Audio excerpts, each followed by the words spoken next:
I'm the boss of Meadow Creek Ranch, and let me tell you, this place is everything to me.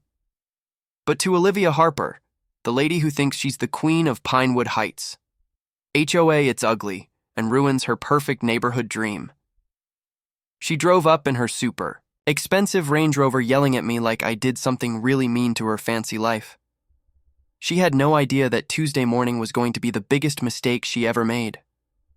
For months, she kept bugging our family's ranch, but this time she went too far.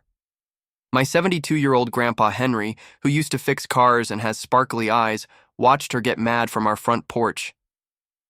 "Same parking spot every time," he said quietly with a sneaky smile on his face. Easy to guess. A few days later, her shiny silver SUV would be, let's just say, painted in a shade of brown that the car company never made.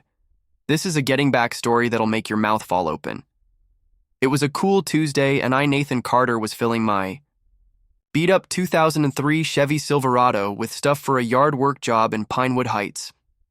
The truck's rusty spots and squeaky back part didn't look pretty, but it was tough carrying everything I needed for my business. I parked it by our mailbox, maybe 20 steps from the road, while I ran inside to get my coffee. That's all it took, 20 steps and 15 seconds of bad timing. The screech of car wheels hit me first, followed by the show-off sound of an expensive car. Through the kitchen window, I saw Olivia's Range Rover swing into our driveway like she owned the place. Her fancy license plate sparkled in the sun. She got out in a business suit that said, "I scare people for fun." Her high heels poked our rocks like she was starting a fight. "This piece of junk is an ugly mess," she yelled, pointing at my truck before she even closed her car door. "It goes against everything Pinewood Heights believes in." I put my coffee down and walked outside, trying to look calm, even though I was getting mad inside. Her helper, Tim Benson, jumped out of the passenger seat phone, already filming his weasel-like face, happy with excitement. "Morning, Olivia," I said with a steady voice. "That's my work truck I'm loading for a job." She turned to me, face already red. "I don't care if it belongs to the Pope. This ugly thing can be seen from the road, making our house prices go down. I'm the HOA boss, and I won't allow it." Henry walked onto the porch, coffee cup in hand, his old, checkered shirt older than me. He looked at everything. Olivia's finger pointing, Tim's filming my tight jaw, and something lit up in his eyes.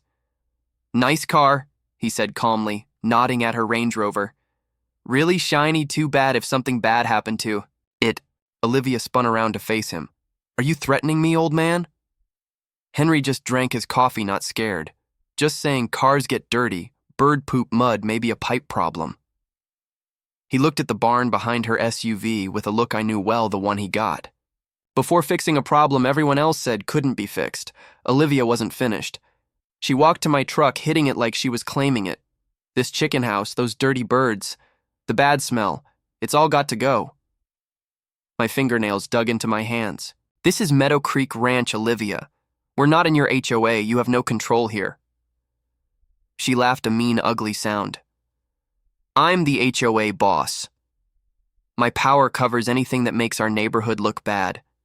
She walked proudly back to her SUV, petting its hood like it was a prize dog. "This car shows class, order, good behavior. Everything your sad ranch doesn't have." Tim, still filming, said, "Should I take pictures of the rule-breaking Mrs. Harper? Everything about them. Every gross thing." She turned to me, eyes getting narrow. 24 hours to clean this up or you'll be sorry." The next day she came back, tires screeching, this time with 2 HOA board people, and Tim setting up a camera stand like he was making a movie.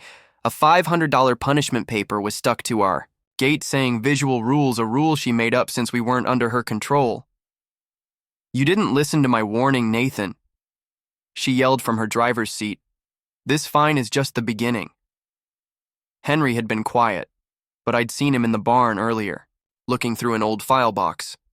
Now he walked out, a rolled-up building plan in hand.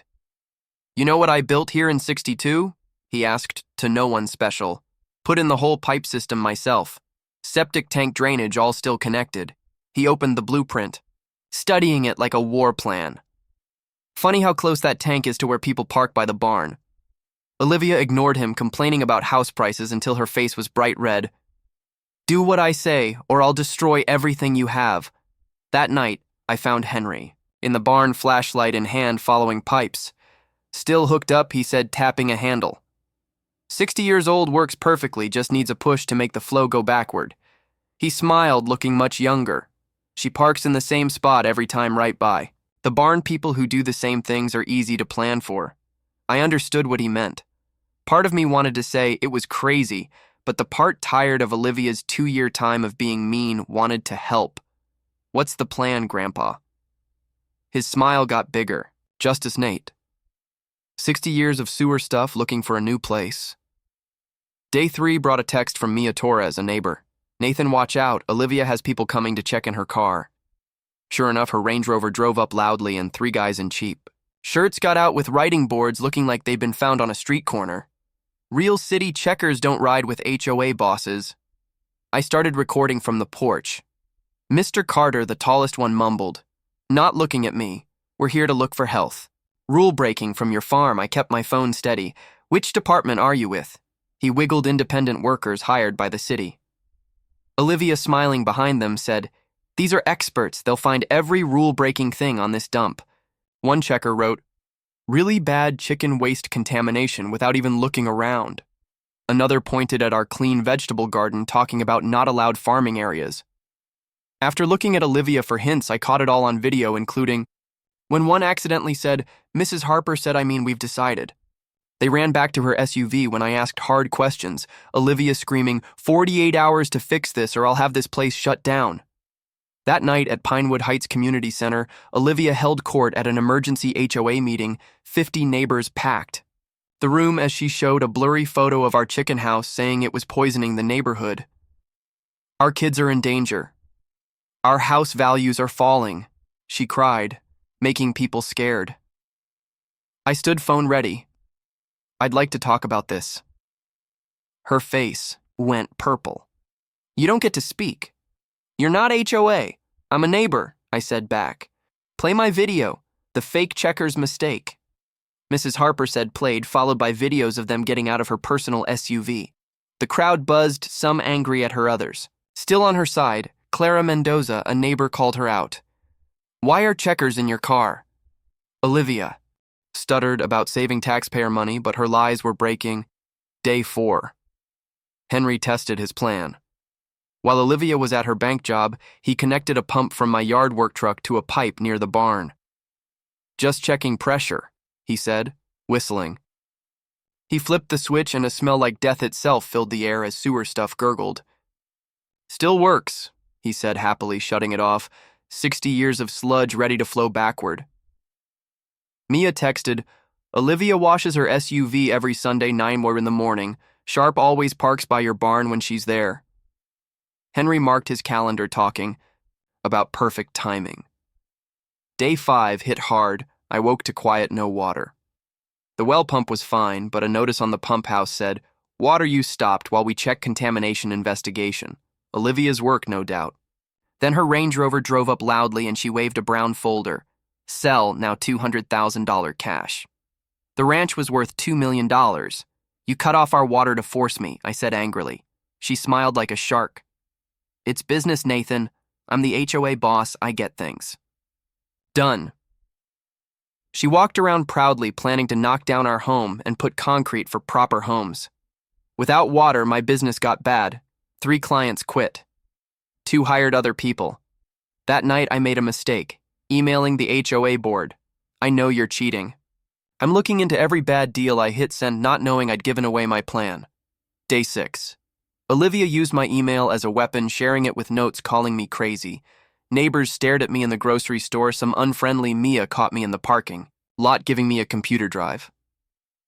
My cousin at the water place says Olivia paid off a manager with HOA money. It's all here. I took the proof to the water department head who gave us our water back within hours, angry at the cheating.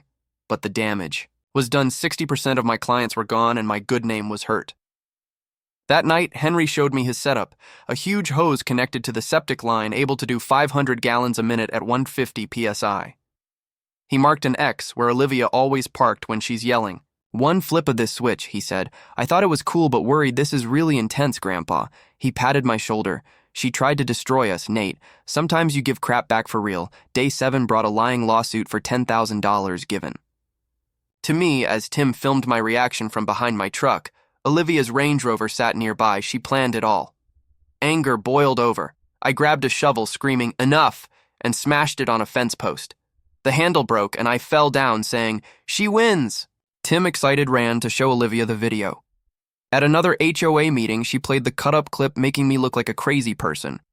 Clara stood up, calling her a bully, listing her mean acts, fining kids' lemonade stands, banning garden gnomes. The crowd split, but Olivia slipped out, saying Clara was being tricked. I left feeling beaten. Sitting in the chicken house as hens walked around me, Henry found me giving me a 1948 letter from my great-grandfather. "This land is freedom. Keep it. No matter the storm. You're not broken, Nate." Henry said, "Just bent. Bent things straighten up." Day 8, I put up a for sale sign, tricking Olivia. She came in 28 minutes excited with Tim and her cousin, pretending to be Mr. Sterling, an investor. Hidden cameras rolled as she walked around saying mean things. Our farmhouse was bug-filled, the barn poisonous. She kicked a hen, promising to kill them, and complained about my Mexican workers and neighbors like Mia, whom she planned to kick out. "Once I control both parts, I'll clean house," she said meanly. "Only the right people stay in the kitchen." I gave her a fake HOA form, a confession of her crimes. She signed without reading, too proud to bother. When I said no to selling, she exploded, promising to bury me in fines. The next morning, Sunday 9:00 in the morning, Olivia came, Range Rover shining, parked by the barn. The HOA board, Tim, and neighbors gathered for our block party. She waved punishment papers worth $35,000 in fake rule-breaking, screaming about our worthless ranch. "I'm the HOA boss. My word is law." Henry shuffled by with a toolbox, hand on the hidden switch. As Olivia hit her biggest fit, he flipped it. A rumble shook the ground. Then a waterspout of 30-year-old sewage shot up, pouring through her sunroof.